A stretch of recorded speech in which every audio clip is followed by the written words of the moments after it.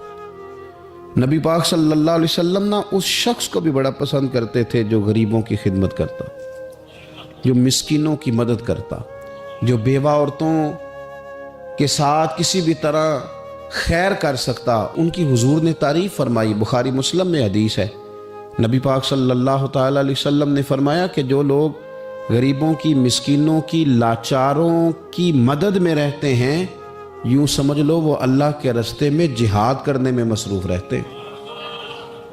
آج بڑی مشکلات ہوتی ہیں، میں نے دیکھا ہے کسی سرکاری ملازم کا انتقال ہو گیا تو اس کی بیوہ بڑی تکلیفوں سے گزرتی ہے۔ ہمارے ہاں تو کاغذات ہی بڑے بنتے ہیں، کہاں جا کے پینشن لگتی ہے، کیا کیا مشکلات سے گزرنا پڑتا ہے۔ اس کے بچوں کو دنیا کے بہت سارے معاملات ہوں جن میں بڑی پریشانیاں ہوتی ہیں۔ یہ تو جگہ کا انتقال کرانا، بینک کے معاملات دیکھنا، بڑی بڑی آزمائشوں میں بچے آ جاتے ہیں اور چھوٹے چھوٹے کاموں میں انہیں الجھا دیا جاتا ہے۔ کچھ لوگ ایسے ہوتے ہیں کہ جن کی ذرا سی سفارش کرنے سے، ذرا سے آگے بڑھنے سے ان کا کام ہو جاتا ہے۔ میرے نبی پاک علیہ السلام نے فرمایا جس کو دیکھو یتیموں، مسکینوں، بیوہ عورتوں کی مدد میں ہے، سمجھو وہ اللہ کے راستے میں جہاد میں ہے، اور فرمایا یوں سمجھ لو کہ اس نے وہ قیام کیا ہے کہ شاید دیر ہو جائے اسے رکوع کرنے میں، یعنی لمبے نمازیں پڑھنے والا ہے۔ اور فرمایا یہ وہ روزہ دار ہے کہ جو روزہ رکھے گا افطار ہی نہیں کرے گا، یعنی لمبے روزے رکھنے والا۔ گویا مسکینوں، یتیموں، بیواؤں کی مدد میں رہنے والا اس طرح ہے جس طرح ساری ساری رات نفل پڑھنے والا اور ہر روز کے نفلی روزے رکھنے والا۔ تو آپ یہ سمجھ لیں کہ ان لوگوں کے ساتھ حضور نے خاص، ہمارے ہاں نا امیر کا تو ویسے دل کرتا ہے کہ وہ امیر لوگوں کے ساتھ دوستی رکھے،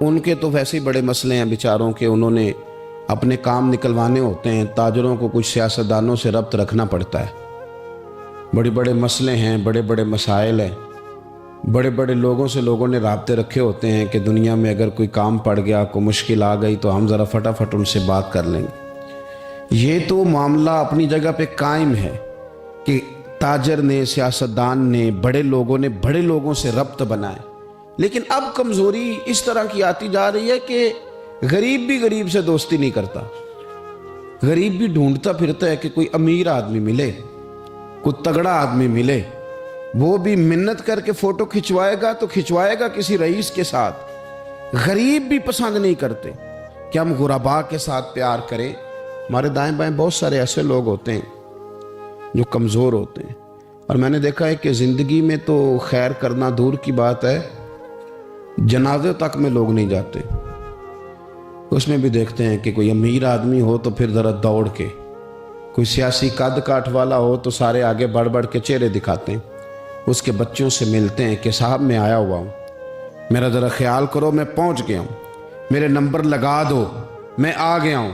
وہ خیال کرتے ہیں کہ ہم پہنچ جائیں، ہماری شرکت جو ہے وہ شمار کر لی جائے۔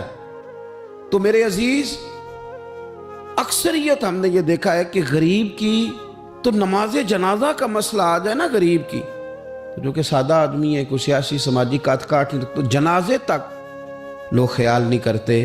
حالانکہ میرے نبی پاک علیہ السلام نے تو فرمایا جنازہ ایک مسلمان کا دوسرے مسلمان پر حق ہے، اس میں کوئی آپ کا سماجی رابطہ ہونا ضروری نہیں، کوئی سیاسی قد کاٹ ہونا ضروری نہیں، یہ تو ایک مسلمان کا دوسرے مسلمان پر حق ہے، اور حق اچھے طریقے سے ادا کرنے کی کوشش کرنا چاہیے۔ حدیث پاک سنی، حضرت ابو امامہ بن سہل بن حنیف رضی اللہ تعالیٰ عنہ حدیث کے راوی ہیں۔ اس حدیث کو امام نسائی رحمۃ اللہ تعالیٰ علیہ نے نقل کیا ہے۔ ارشاد فرماتے ہیں کہ اطراف مدینہ کے گاؤں میں سے ایک عورت بیمار ہو گئی، مدینے کے ارد گرد گاؤں تھے، ان میں سے ایک عورت بیمار ہو گئی، بڑی مفلس تھی، غریب عورت تھی۔ تو نبی پاک صلی اللہ علیہ وسلم نہ اکثر اس کے بارے میں دریافت کرتے کہ بتاؤ اس بوڑھی اماں کا کیا حال ہے۔ ہمارے ہاں بھی خبریں آتی ہیں اخباروں میں، پوچھا جاتا ہے، لیکن کب؟ جب کسی بڑے آدمی کو کھانسی بھی لگ جائے، فلاں صاحب کو زکام ہو گیا اور ان کو فوری طور پر فلاں جگہ منتقل کر دیا گیا اور سیاسی اور سماجی سرگرمیاں انہوں نے معطل کر دی، تو یہ خبر سب جگہ بریک ہوتی، اس کو فوری طور پر آگے بڑھانے کی کوشش کی جاتی۔ ایک غریب عورت ہے، مجبور ہے، اور مدینے کے نہیں، مدینے کے اطراف میں جو گاؤں ہیں ان گاؤں کے رہنے والی ہے، اور اس کے نصیب دیکھو، اس کا مقدر دیکھو، ہر جگہ مدینے والے محبوب کے تذکرے۔ وہ کتنی نصیبوں والی عورت ہے جس کے بارے میں حضور کئی دفعہ پوچھتے کہ اس بیمار کا حال بتاؤ۔ بظاہر اس کا کوئی سیاسی، سماجی، مالی قد کاٹ نہیں، لیکن یوں لگتا ہے کہ اس کا قد حضور کی تیمارداری کی برکت سے، جب نبی پاک نے اس کا پوچھا ہوگا تو یوں لگتا ہے اس کا قد آسمانوں کے برابر چلا ہو گیا، آسمانوں کے برابر چلا گیا ہوگا۔ رسول کریم علیہ السلام بار بار پوچھتے، اور جب اس کے زیادہ بیمار ہونے کی خبر آئی تو حضور نے فرمایا اگر وصال ہو گیا تو مجھے خبر کرنا۔ صحابہ کرام فرماتے ہیں رات کو وصال ہوا، رات کے وقت ہی غسل کفن کر کے اسے مدینہ شریف لایا گیا، لیکن جب معلومات کی گئی تو حضور بظاہر آرام فرمائے، حضور آرام کر رہے ہیں۔ صحابہ نے مناسب نہیں سمجھا کہ نبی پاک علیہ السلام کو تکلیف دی جائے، سرور کائنات صلی اللہ علیہ وسلم کو جگانا مناسب نہ سمجھا۔ لوگوں نے نماز جنازہ پڑھا، اس کو دفن کر دیا۔ حضور نے صبح پوچھا مجھے خبر کیوں نہیں دی؟ بڑے جنازے ہو کے گزر گئے، بڑے لوگ تھے جو چلے گئے، لیکن یہ کتنی نصیبوں والی ہے کہ حضور نے فرمایا مجھے بتایا کیوں نہیں؟ اب مجھے بتاؤ۔ او یارو ذرا غور کرنا، ساری دنیا گنبد خضرا پر، ساری دنیا حضور کی بارگاہ میں سلامی دینے، اور میرے نبی کریم صلی اللہ علیہ وسلم نے کیا فرمایا؟ فرمایا مجھے بتاتے نہیں اس کی قبر کہاں ہے؟ یعنی حضور قبر کا پتہ پوچھے محبوب؟ حضور تو ویسے کسی جگہ قریب سے گزر جائے نا تو اعلیٰ حضرت فاضل بریلوی فرماتے ہیں وہ جس سمت آ گئے ہیں کوچے بسا دیے ہیں، وہ تو علاقہ ویسے ہی مہک جاتا ہے، بس جاتا ہے۔ حضور قبر کہاں ہے؟ اس کا کوئی سیاسی قد کاٹ ہے؟ یہ کوئی بہت بڑے قبیلے کی ہے؟ حضور نے فرمایا دیکھو غریبی کو اعزاز اس طرح دینا، غریبی کے ساتھ رویہ یہ میرا اسوہ حسنہ ہے، اس طرح غریبوں کے ساتھ سلوک کرنا، پھر غریب مایوس نہیں ہوں گے، پھر غریب خودکشیاں نہیں کریں گے، پھر غریب اپنے آپ کو معاشرے سے کٹا ہوا محسوس۔ کہاں ہے اس کی قبر؟ یا رسول اللہ اس قبرستان میں یہ قبر ہے، یہ میرے نبی پاک کا اعزاز ہے، یہ حضور کا اعزاز ہے۔ ویسے تو دوسرا جنازہ جائز نہیں، اگر وارث جنازہ نہ پڑھیں تو پھر دوسرا جنازہ پڑھا جا سکتا ہے، لیکن حضور تو وارث ہے نا اپنی ساری امت کے۔ تو نبی پاک قبر پہ کھڑے ہوئے، فرمایا بناؤ صفے، میں دوبارہ جنازہ پڑھانا چاہتا ہوں۔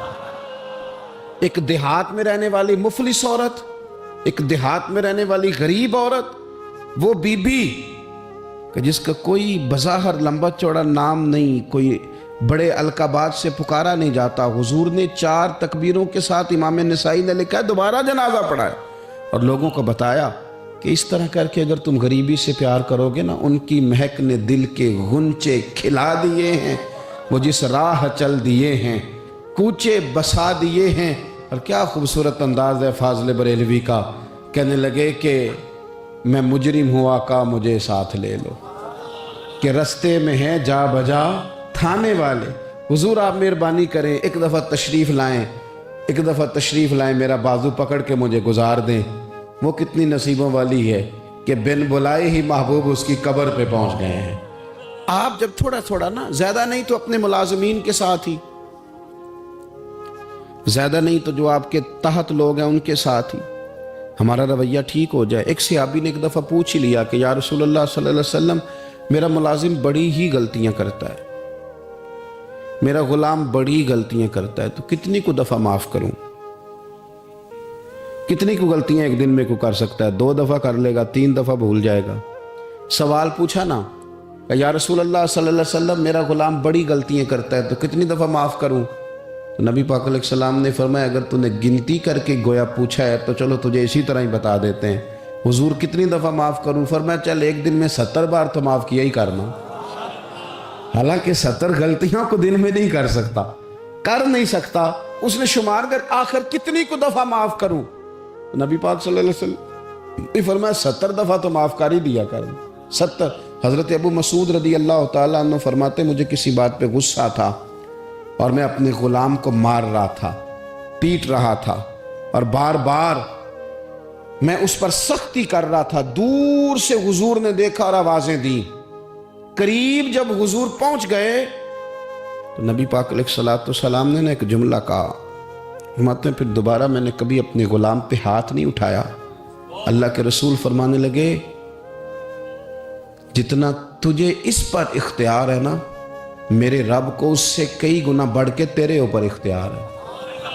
اگر آج اللہ تعالیٰ نے یہ تقسیم کر دی ہے کہ کسی کو تمہارا ملازم بنا دیا ہے، کسی کو تمہارے ماتحت کر دیا ہے، تو اس کا معنی یہ تو نہیں کہ تم اب اس سے پیار کرنا چھوڑ دو، اس پر شفقت کرنا چھوڑ دو۔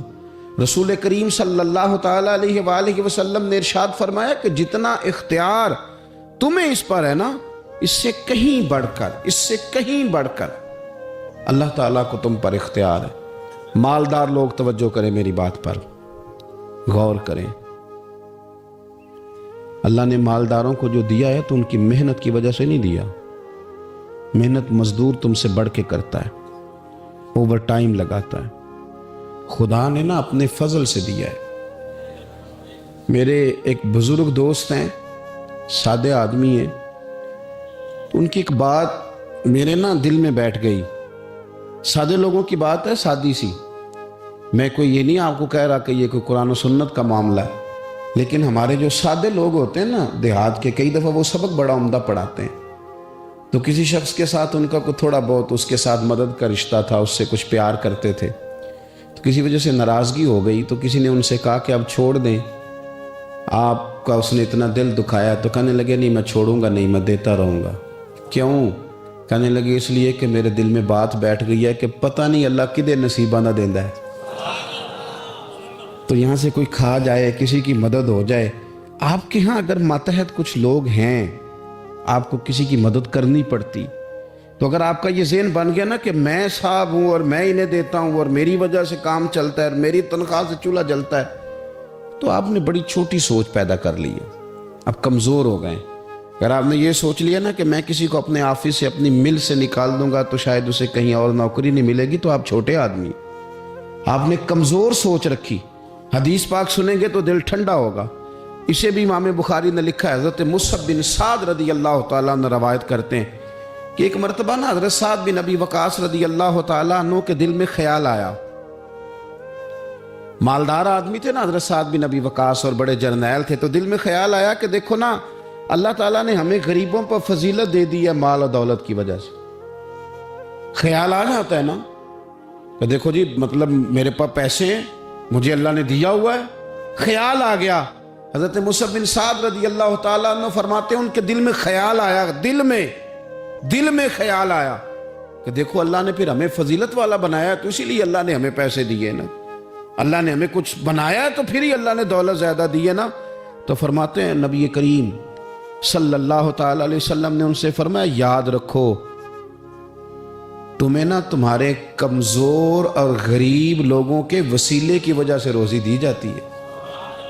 تمہیں امیروں، تمہیں جو نوازا جاتا ہے نا، تو یہ غریبوں کے صدقے، ضعیفوں کے صدقے، کمزوروں کے صدقے، یہ ان غریبوں کے صدقے تمہیں نوازا جاتا ہے، اور پھر تمہارے ذمے لگایا جاتا ہے کہ تم نے زکوٰۃ دینی ہے، تم نے صدقات دینے ہیں، تم نے ان پر خرچ کرنا ہے، تمہیں ان کے صدقے مل رہا ہے، ان کے صدقے۔ ایک سوچ یہ ہے کہ اللہ نے مجھے مال دیا ہے تو کسی وجہ سے دیا ہے، اور ایک سوچ یہ ہے کہ میری فیکٹری میں پتہ نہیں کون سا غریب لوگ ہے جس کی وجہ سے فیکٹری چل رہی ہے۔ ایک سوچ یہ ہے کہ پتہ نہیں میرے آفس میں کون سا ایسا شخص ہے جس کی وجہ سے نظام چل رہا ہے، اور ایک سوچ یہ ہے کہ میں جاگیردار ہوں تو پتہ نہیں کون سا کسان ہے جو میرے پاس کام کرتا ہے تو اس کی وجہ سے اللہ مجھے بھی روزی دیتا ہے۔ نبی پاک صلی اللہ علیہ وسلم نے امیروں کو یہ سوچ بنانے کا کہا کہ یہ سوچ بناؤ کہ ہمیں رب جو دیتا ہے وہ کمزوروں کے صدقے دیتا ہے، وہ غریبوں کے صدقے دیتا ہے۔ اگر یہ ذہن بن جائے، دیکھیں نا، یہ کاریگر ہے اور یہ اچھا نظام چلانے والا ہے، ایڈمنسٹریٹر بہت اچھا ہے، مینیجر بڑا اچھا ہے، یہ نکل گیا تو خرابی ہوگی۔ ایک ذہن یہ ہے، اور اگر ذہن یہ بن جائے کہ یہ بندہ غریب ہے، یہ مجبور ہے، یہ تنگ دست ہے، اس کے چھوٹے چھوٹے بچے ہیں اور مجھ سے تنخواہ لے کے جاتا ہے تو اس کا کام چلتا ہے، اگر یہ چھوڑ کے چلا گیا نا تو ہو سکتا ہے جو اس کے ذریعے رزق آتا ہے وہ نہ آئے۔ اگر یہ ذہن سازی بنے تو پھر میرا خیال ہے کوئی بھی امیر آدمی کسی غریب کو رسوا نہیں کرے گا، پھر کوئی بھی کسی کے لیے اس طرح کے لفظ ادا نہیں کرے گا کہ جس کے اس کی عزت نفس مجروح ہو۔ ہم اگر یہ تھوڑا تھوڑا کر کے رویہ اپنے دلوں کے اندر پیدا کرنا شروع کر دیں اور تھوڑی تھوڑی محبت کو بڑھانے لگے تو آہستہ آہستہ ہمیں محسوس ہوگا کہ ہم کوئی ظرف کو اونچا لے گئے ہیں، ہمارے دلوں کو اللہ نے نرم کر دیا ہے۔ ہمارے ہاں نا سوسائٹی میں کچھ سیاسی سماجی لوگ ہیں جن کی سفارش چلتی ہے، جو نامی گرامی ہوتے ہیں، جو علاقے کے معروف لوگ ہوتے ہیں، جو اشراف اپنے آپ کو سمجھتے ہیں، قبیلوں کا بڑا جانتے ہیں۔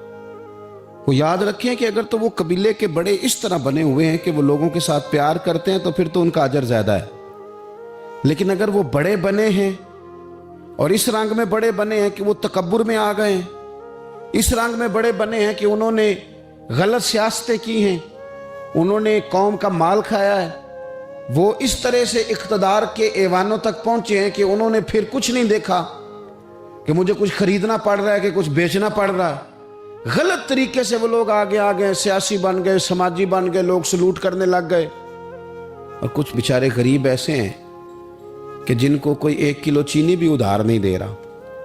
تو اب بظاہر اس غریب کو مایوس نہیں ہونا چاہیے، اس کو شریعت یہ نہیں کہتی کہ تو کمزور پڑ جائے اور تو کہے جی شاید میں تو بیکار ہی معاذ اللہ دنیا میں آ گیا ہوں، کوئی نام نہیں جانتا، کوئی قد کاٹ نہیں، کسی اونچی کرسی پہ بٹھایا نہیں جاتا، کبھی میرے گلے میں پھولوں کا ہار نہیں ڈالا جاتا، کوئی میرے آنے پر کھڑا نہیں ہوتا، میں بھی کوئی سیاسی سماجی ہوتا، میں بھی کوئی مال و دولت والا ہوتا۔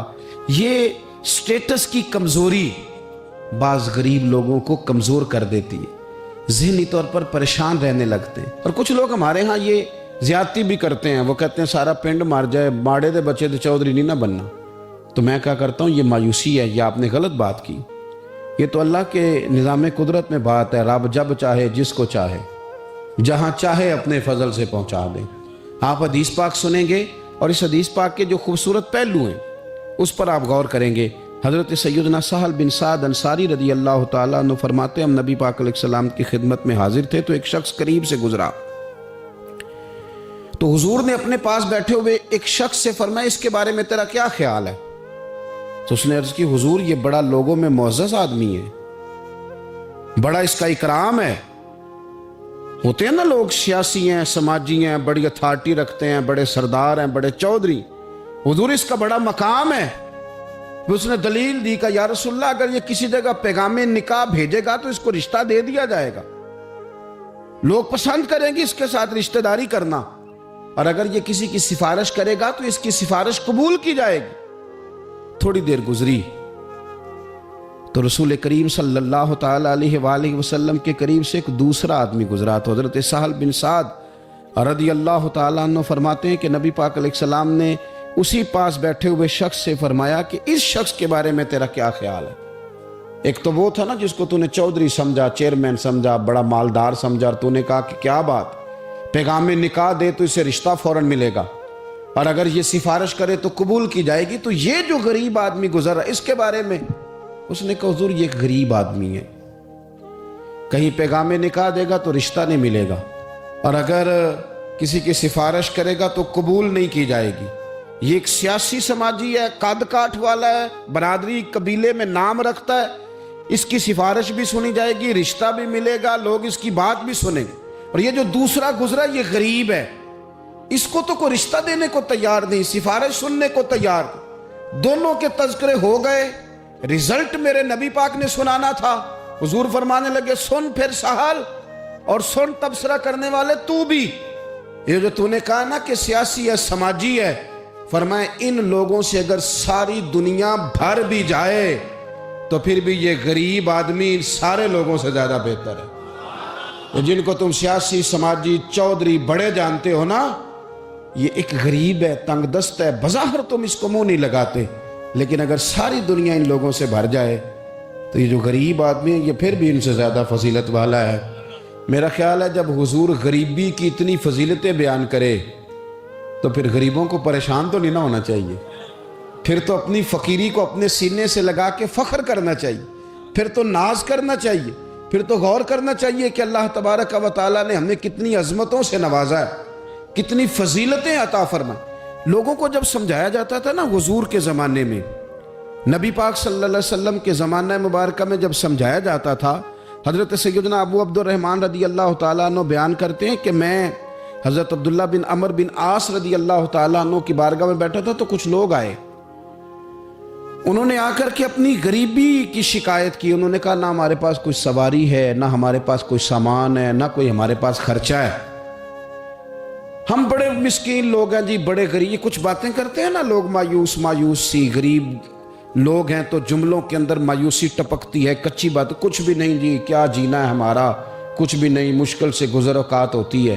او خدا کے بندو، جن لوگوں کا آخرت پر یقین ہو اور تربیت حضور کے اسوہ نور سے لی ہو، وہ اس طرح کی کمزور باتیں نہیں کرتے۔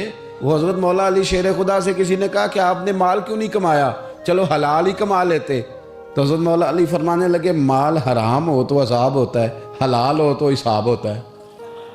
حرام ہو تو عذاب ہے، حلال ہو تو حساب ہے۔ ہم دونوں کام ہی نہیں کرتے، ہم حلال بھی اکٹھا نہیں کرتے، وہ عذاب نہ ہو تو حساب تو اس کا بھی دینا ہی پڑے گا نا، ہم یہ کام ہی نہیں کرتے۔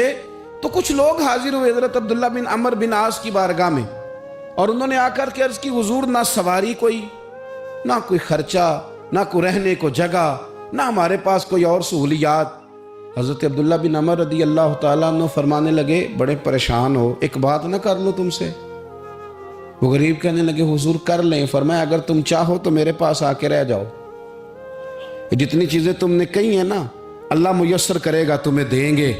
اور فرمانے لگے اگر تم کرو نا صبر، اگر تم کرو صبر اور اپنی اس غریبی پہ راضی ہو جاؤ، اپنی اس فقر پر تم اگر راضی ہو جاؤ، صبر تمہیں آ جائے، تو پھر سنو میں نے نبی پاک صلی اللہ تعالیٰ علیہ وسلم کو فرماتے سنا ہے کہ فقیر لوگ امیروں سے 40 سال پہلے جنت میں چلے جائیں گے۔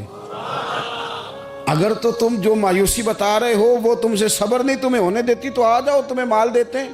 اور اگر تمہیں صبر آ جائے اور تم فقیری میں جینا سیکھ جاؤ، اس غریبی اور سادگی کو تم سینے سے لگاؤ اور مایوسی چھوڑ دو، تو پھر نا میں نے حضور سے خود سنا ہے کہ غریب لوگ امیروں سے 40 سال پہلے جنت میں جائیں گے۔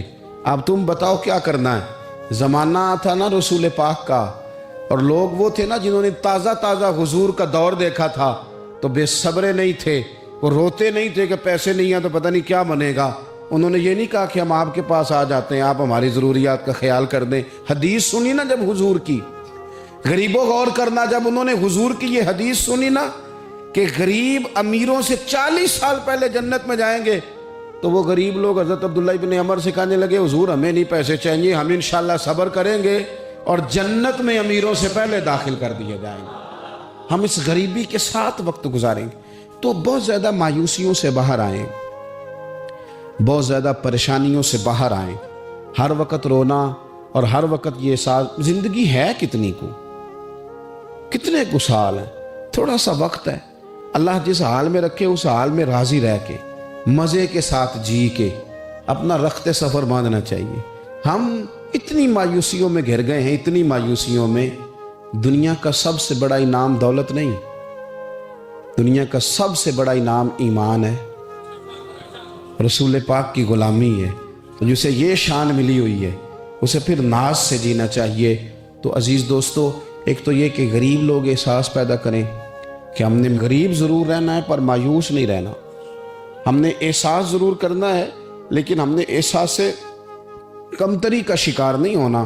اور امیر بھی غور کریں، اگر وہ تھوڑا سا غریبوں کی طرف ہاتھ بڑھائیں گے تو ان کے رزق میں برکت ہی ہوگی، ان کے ذریعے سے انہیں زیادہ ہی نوازا جائے گا۔ اللہ کے حضور دعا ہے مالک کریم ہمیں سمجھنے کی توفیق عطا فرمائے۔